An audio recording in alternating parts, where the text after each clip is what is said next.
A. and family. Pasasalamat dulot ninda Mr. and Mrs. Rocky Bermas and family. Pasasalamat dulot ni Gaily and Evan Price. Pasasalamat dulot Cantores Paranyal family. Misa petisyon dulot ni Pancho and Evelyn Regala Oxiano. Misa petisyon dulot ninda Mr. and Mrs. Melchor Saldo. Petition to pass the medicine board exam dulot ni Evander Turalio Gamindi. Personal intention dulot ni Maria Catherine Manyogo. Misa Common dulot ni Domingo Murillo and family. Common dulot ni Mr. and Mrs.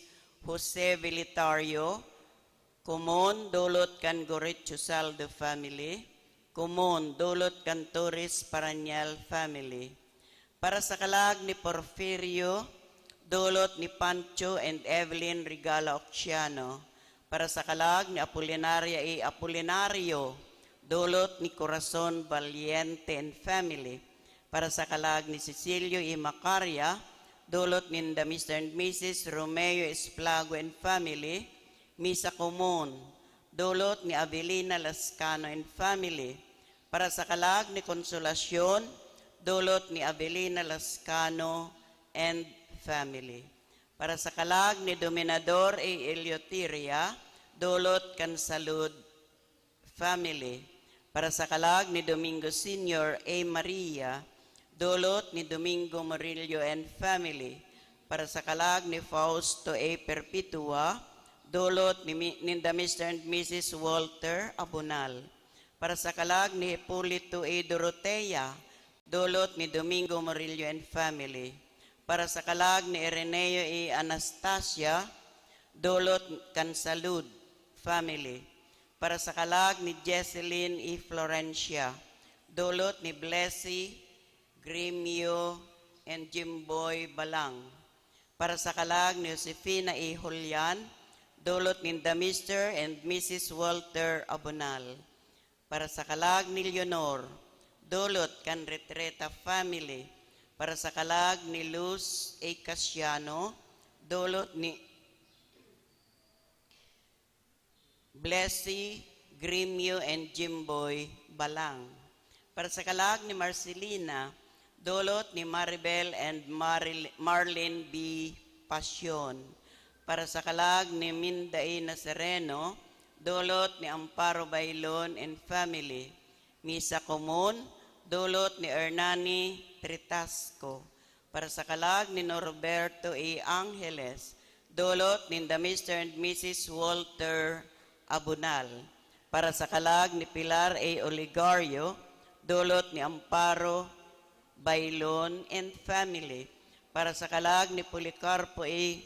Crisanta, dulot ni Cathy Dilag and family. Para sa kalag ni Ramel A. Regino, dulot ni Amparo Bailon and family.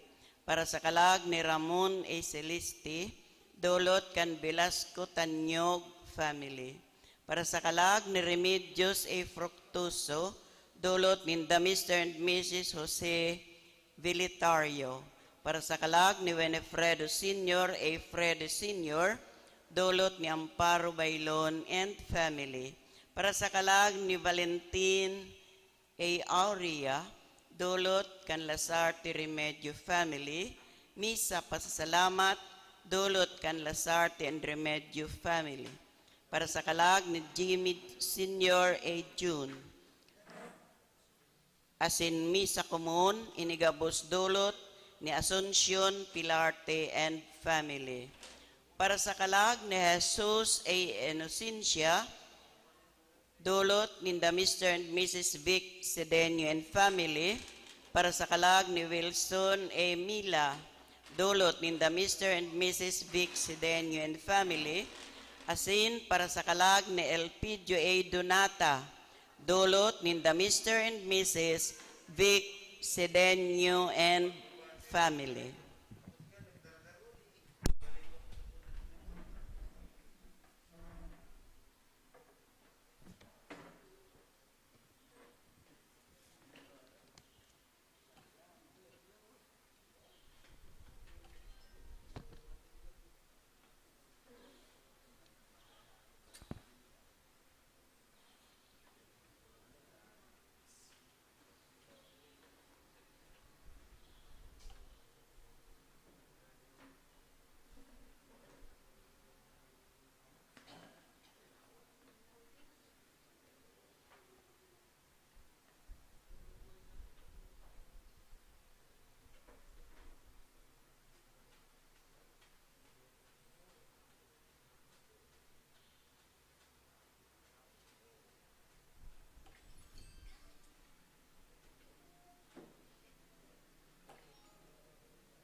panahon.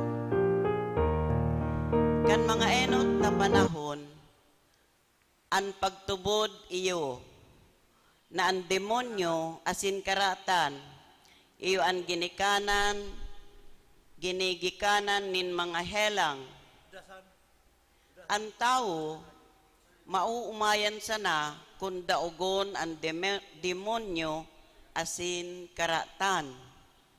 Iyo ini ang pakasabot kaidtong mga naghehelang na nagrani kay Jesus tanganing sa iyang bulungon. Ang pagbubulong, iyo ang tanda kan kapangyarihan nin Diyos na daugon ang karatan asin tanda kan pagmangnukan Diyos sa taong may kamatean. Matindog na po ang gabos sa Santa Misa na panginginutan ni Reverendo Padre Pio Manzano.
Sa ngaran ka na Ama, asin ka na Aki, asin ka na Espiritu Santo.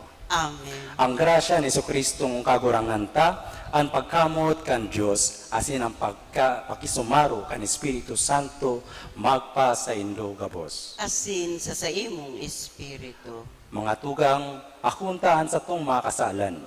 tanganing magkanigo kitang magsilibrar kan mga banal na misteryo.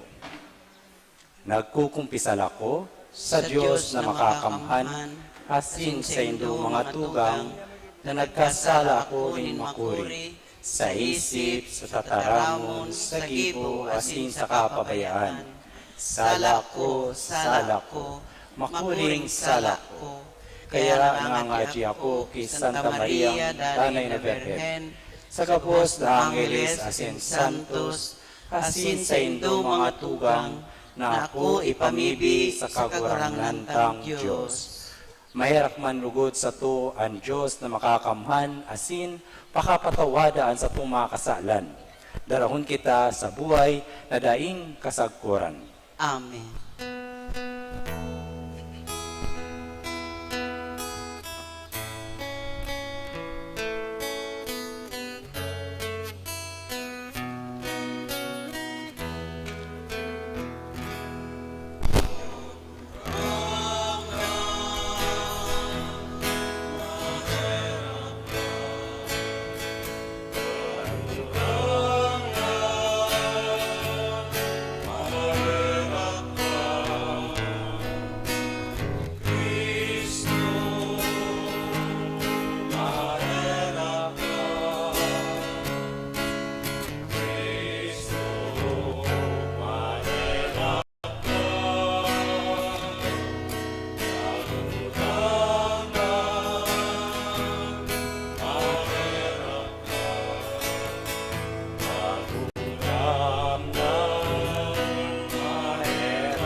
Mamibi kita.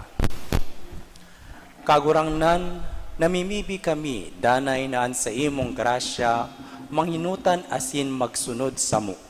Asin padagos kaming gibuhan, nang maurop sa mga gibong marahay. Uli kay Kristong kaguranan niya mo sa imong aki, na kaiba mong nabubuhay asin nagahade, kasaro kan Espiritu Santo, Diyos sa gabos na kapanahonan kan mga panahon. Amen. Matukaw pan gabos sa paghinanyog kan liturhiya kan tataramon.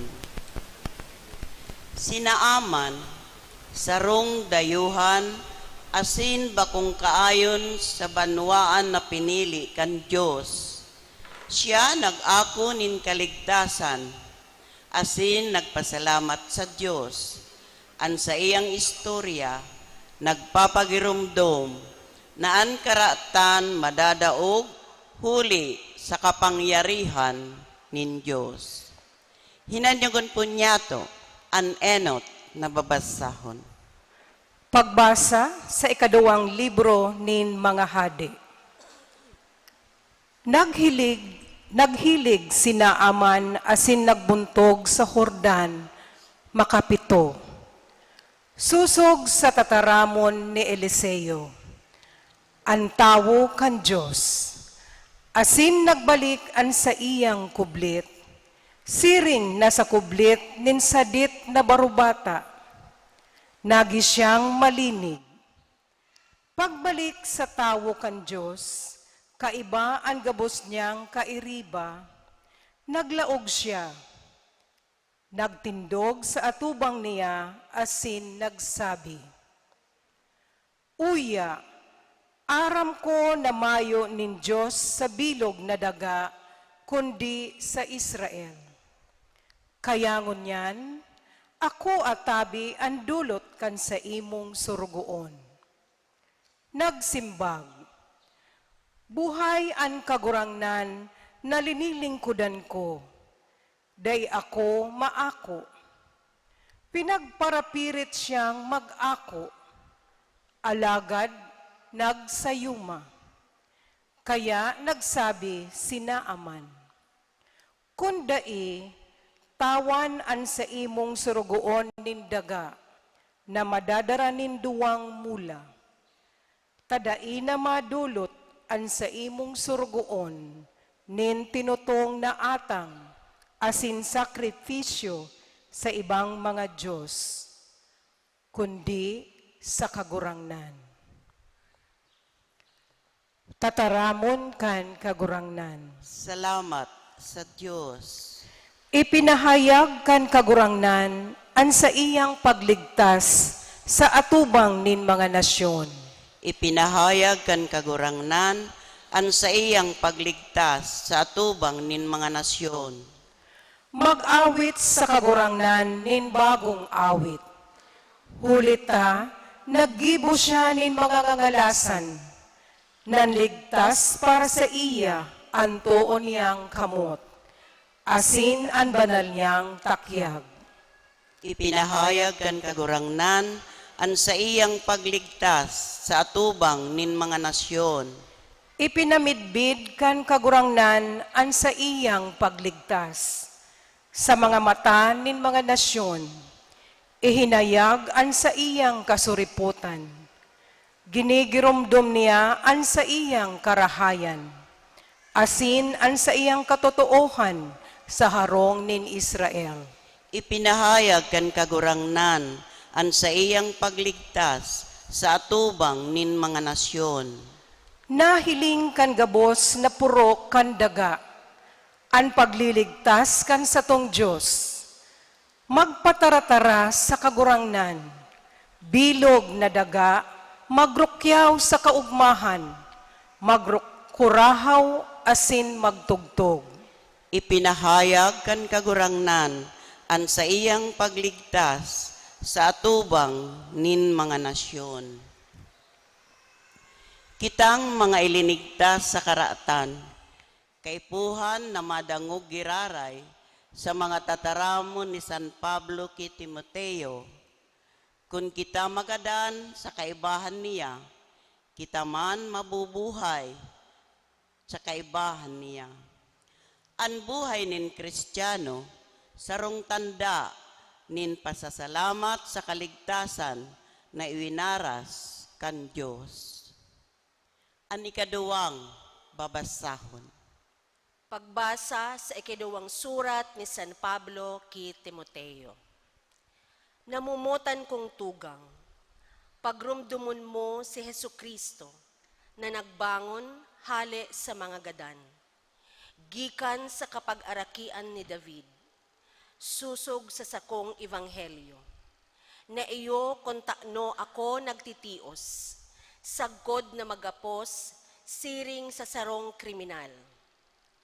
Alagad, ang tataramon kan Diyos dai nagagapos. Huli kaini, tinatyagaan ko ang gabos, huli sa mga pinili. Tanganing makamtan man ninda, ang kaligtasan na yaon ki Hesukristo. Kaiba ang kamurawayan na daing kasagkoran. Totoo man ang God, ang tataramon, kung kadamay kitang nagadan, kabali man kitang mabubuhay. Kung magtsatsaga kita, kaiba man kitang maghahade. Kung isikwal ta siya, kita man sa iyang isisikwal. Kung mayo kitang pagtubod, siya maimbod man giraray, tadai niya masasayumahan an sadiri. Tataramon kan kagurangnan. Salamat sa Diyos. Matindog po ang gabos sa pagrukyaw kan banal na ebanghelyo.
Ang kagurangnan mga pasaindo, Asin sa imong espiritu. pagbasa kan banal na ebanghelyo susug kay San Lucas. Kamurawayan sa imo kagurangnan.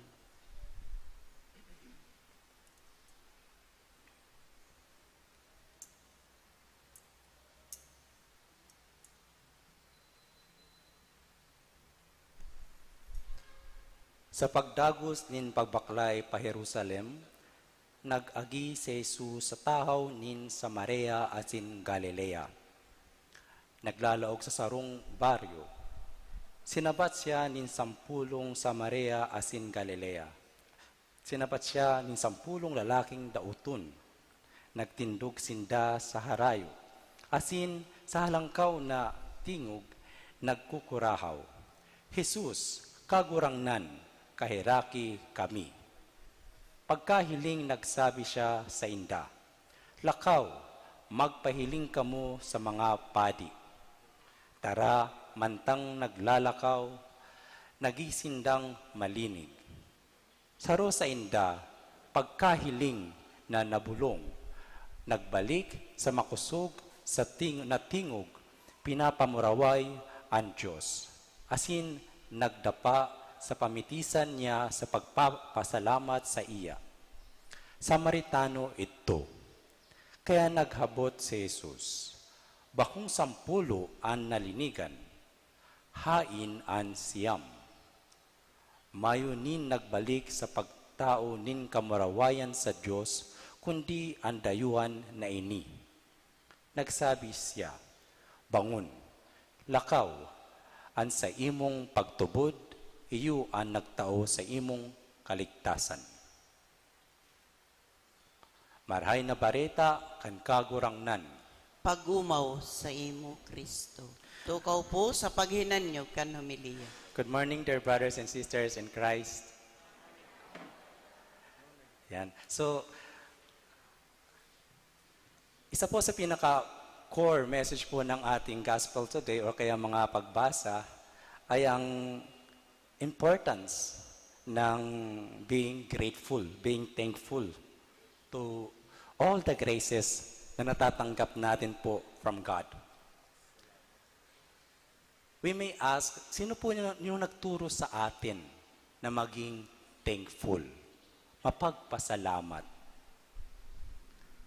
So allow me to share to you when I experience how to be grateful, or sino nagturo sa akin. Of course, I will not deny it, ng aking mother. So it started when I was beginning to recognize yung mga tao, when I was a child.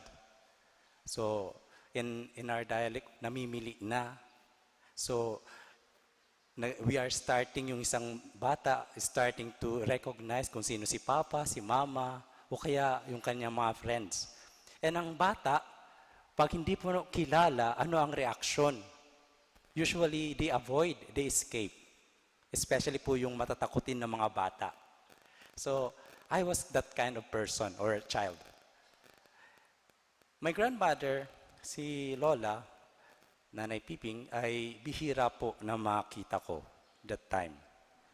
For the first time nakita ko po siya, pinakilala siya ng aking mother. Ayan, si Lola mo yan. Blessed. I went there to ask blessing, but I was afraid of her. I was avoiding her. So nirarayuan ko po. But my Lola, I perceived, she wanted to connect with me. Magkaroon kami ng magandang relasyon. So, alam ng Lola ko, expert siya. Napansin niya na hindi ko siya kilala. I don't know her. But one thing na alam niya, na alam ko, na kilala ko. So, bumutbut siya sa kanyang bulsa, binuksan ang kanyang pitaka, narinig ko may mga coins, at yun siguradong kilala ko. Bumunot ng 2 pesos, yung giring-gitingan pa, na may coconut tree, if you remember malaki pa yun. Pinakita niya sa akin, gusto mo. Of course, sabi ko, nung makita ko yun, nako, I can buy plenty of candies. Because of that 2 pesos, mura lang yung candies that time. So, yes, I know it. And then, you want it? Come here. So I went there, inilagay niya dito. Of course, right after that, naramdaman ko na sa aking puso that I must do something because I received something. And I didn't know na yun pala ang gratitude. Yun pala ang pasasalamat. And hindi pa nakontento ang lola ko. Kinuha pa yung 5 pesos na papel. Yung green. So, alam mo ba to? Yes, alam ko yan. Do you want it? If you permit, I would love to have it. Nilagay niya sa aking kamay. And I was very grateful. But I don't know how to express yung pasasalamat ko. And then my mother saw that I had money in my hands. And sinabi niya, okay, anong sasabihin mo kay Lola? I didn't know how to say thank you. So, okay, go there, say to Lola, salamat po, and then kiss sa kanyang cheek. And then, I did that. And then started the communion, yung connection. And I and my Lola became close. So, my dear brothers and sisters, being grateful, ang isa po sa dapat natin na express. Because, like, if that person who cares for us, who loves us very much, they will be very happy and also grateful to God kung mararamdaman po nila ang ating pasasalamat. Because I know that you heard this many times that not all the time, palagi po natin silang kasama. One day, they will also go to heaven. And while they are still alive, we have to be grateful. Now, my dear brothers and sisters, sabi nga na si John Chrysostom, ang taong walang pasasalamat o kaya walang utang na loob, medyo mas matindi po yung salitang utang na loob. Well, for us, dito po sa Pilipinas, pag sinabing utang na loob, grateful. Gratitude. Ang isang taong walang utang na loob ay parang isang punong walang bunga. Bagkus ang isang tao na mapagpasalamat ay naghihikayat, nagbubukas ng maraming grasya. Yan po ang pinakaunang turo sa akin nung ako po ay maging pari. Anak, you are a missionary. Kung saan ka man pumuntang parokya, kung sino man makakasama mo, be always thankful. Every time na sinasabi mong thank you, merong ibang pintuan nagbubukas sa iyo. Sometimes, people might hurt you, reject you, but still be grateful. Because God knows what is best for us. It doesn't mean na hindi po nasasang-ayon sa kagustuhan natin yung binigay ng Diyos, ayaw na natin mag-thank you. No. God is a Father. He's not just a simple Father, but a good Father. He will give what is best for us. Now, my dear brothers and sisters, gratitude, thankfulness to God connects us with Him. Kaya nga kung maririnig natin, let us remember what are from the readings today. Sa first reading po, sina Aman, siya po ay may leprosy, kitungin.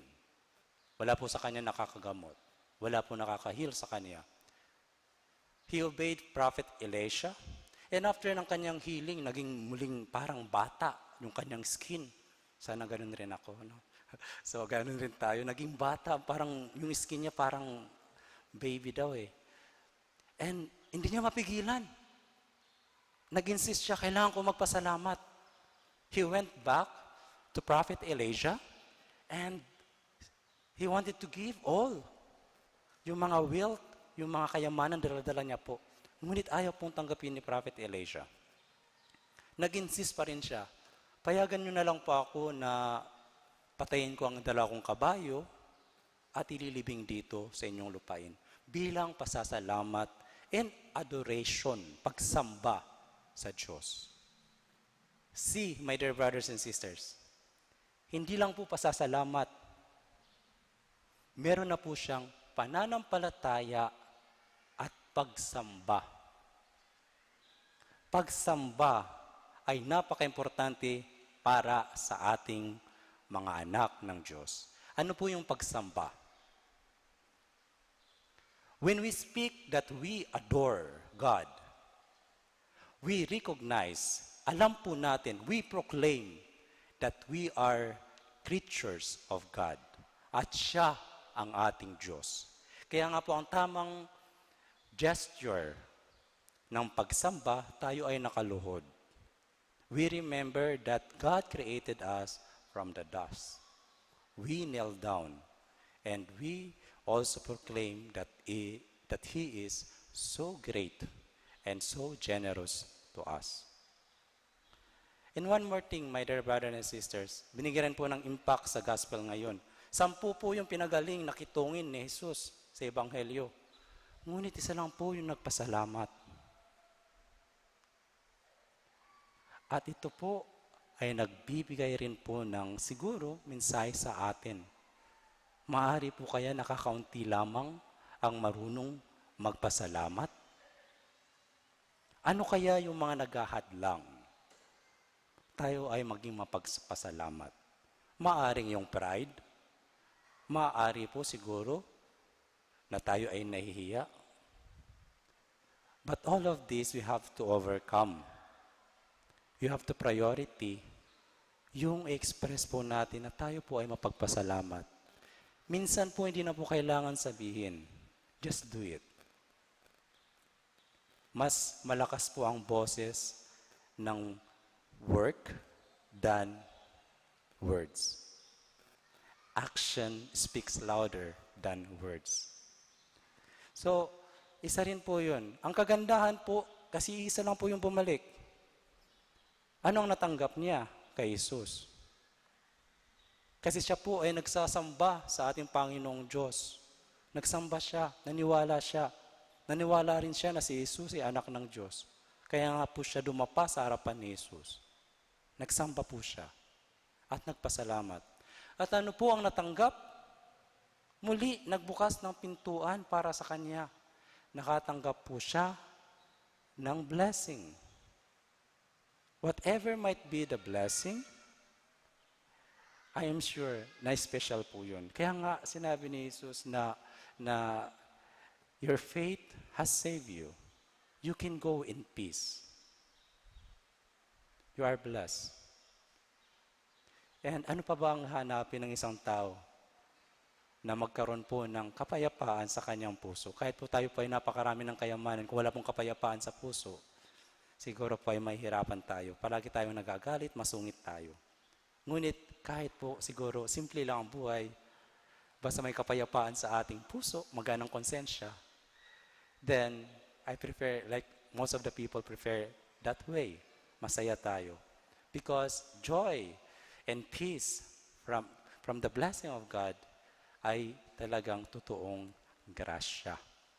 Kaya, my dear brothers and sisters, be grateful. Ito na po, bago po matapos ang aking humiliya. Father, okay yan. Kung maraming ang grasyang natatanggap, paano kami? Kami pong maraming pagsubok sa buhay. Meron pong mga problema. Parang ayaw ko na nga magpasalamat eh. Kaya nga po in-insert po ngayon sa mga pagbasa, yung pangalawang pagbasa, si San Pablo. Ano po nangyari kay San Pablo? Ikinulong po siya. Bakit? Wala naman siyang ginawang kasalanan. Nagpapahayag lang siya ng salita ng Diyos, ng kaligtasan ng kaluluwa. He was only proclaiming the truth of the gospel. Kinulong siya, nilagyan pa ng kadena. Kaya nga binanggit ni San Pablo na sa kanyang mga sulat, napakaganda po na kahit sa anumang okasyon o kaya pagkakataon, maging masaya o malungkot, dapat ang ating puso ay totoong mapagpasalamat sa Diyos.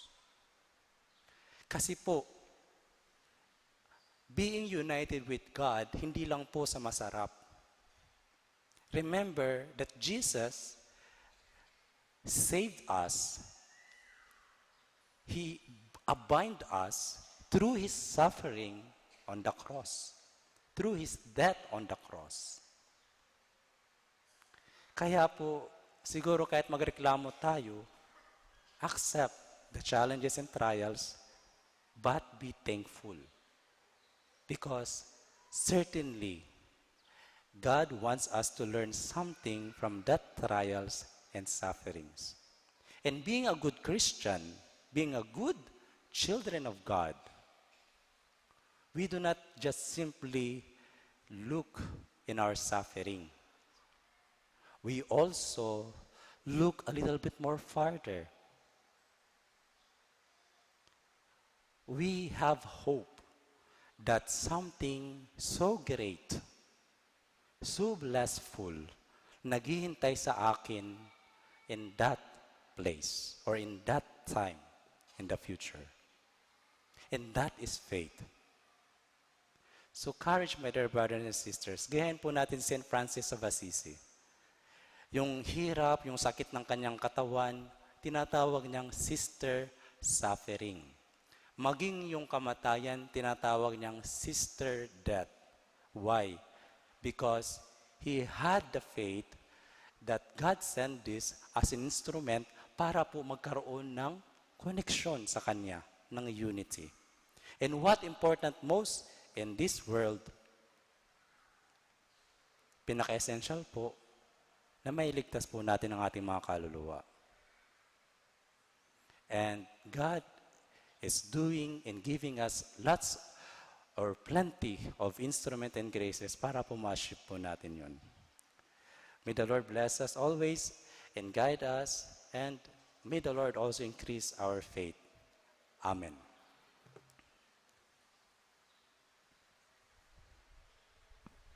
Matindog na po ang gabos sa pagpahayag kan sa tong pagtubod.